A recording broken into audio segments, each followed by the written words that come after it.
BFM Business. Focus PME. Vincent Touraine. Le conseil et l'expertise comptable pour les entreprises et les professions libérales qui s'appuient sur un réseau de plus de 700 agences à travers toute la France. Ce réseau, c'est CERFrance et on en parle tout de suite avec Laurent Beurienne. Bonjour. Bonjour. Vous êtes directeur général du Conseil national réseau CERFrance. Merci d'être avec nous dans Focus PME. Merci. Alors qu'est-ce que le réseau CERFrance ? Comment êtes-vous organisé ? Alors, le réseau CERFrance, c'est effectivement un acteur clé en matière de conseil et d'expertise comptable. Nous sommes un réseau mutualiste avec 57 entités régionales réparties sur 700 agences de proximité. Au quotidien, c'est 14 000 salariés au service de 320 000 petites entreprises, artisans, commerçants, professions libérales, agriculteurs et viticulteurs. Et ça existe depuis longtemps, depuis les années 50, je crois. Ça existe depuis les années 50. D'accord. Quelle est la singularité de votre modèle ? Alors le modèle est singulier de par sa gouvernance. Donc une gouvernance mutualiste avec un conseil d'administration qui gouverne chaque structure régionale. Un conseil d'administration composé de clients adhérents élus en assemblée générale. D'accord. L'ancrage territorial est singulier, 700 agences avec nos salariés, nos clients qui connaissent parfaitement le territoire et toutes leurs spécificités pour délivrer les meilleurs conseils. Enfin, une singularité sur nos valeurs et nos expertises, donc nos valeurs associatives, de confiance, d'indépendance notamment, et de proximité.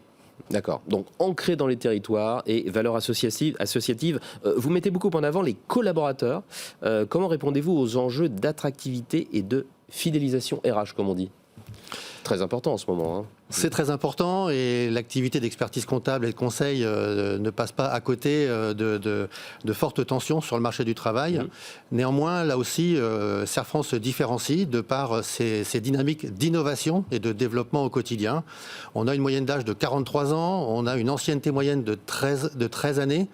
Donc on allie jeunesse et expérience et depuis tout temps on sait mailler cette jeunesse et cette expérience pour mutualiser les compétences, transférer les compétences et assurer notre avenir. C'est un point particulièrement important. On mutualise également une marque employeur au sein du réseau CERFrance avec des outils qui nous servent depuis bien longtemps tels que des accords d'intéressement, de participation ou de la retraite supplémentaire et puis plus récemment des accords télétravail et des dynamiques RSE où nos salariés parties prenantes ont un vrai rôle à jouer.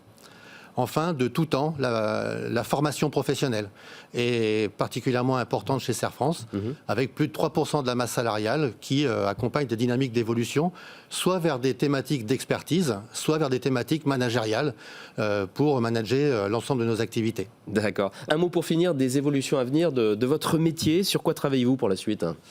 Alors l'actualité en termes d'évolution, c'est la facture électronique. Eh oui. Après avoir passé la DSN et la digitalisation de tous les flux de paye, la facture papier va disparaître au profit de la facture électronique. Évolution majeure pilotée par le ministère des Finances, bien sûr. Bercy a annoncé récemment un report par rapport à une date initiale au 1er juillet 2024. Néanmoins, les équipes CERFrance sont prêtes à accompagner chaque TPE pour digitaliser l'ensemble de son process, facturation, gestion, par un intranet dédié et sécurisé et par la plateforme CERFrance dédiée à nos adhérents. Voilà, il faut s'y préparer dès maintenant. Merci beaucoup, Laurent Beurienne, d'avoir été avec nous. Directeur général du Conseil national du réseau CERFrance. Au revoir. Au revoir. Focus PME sur BFM Business.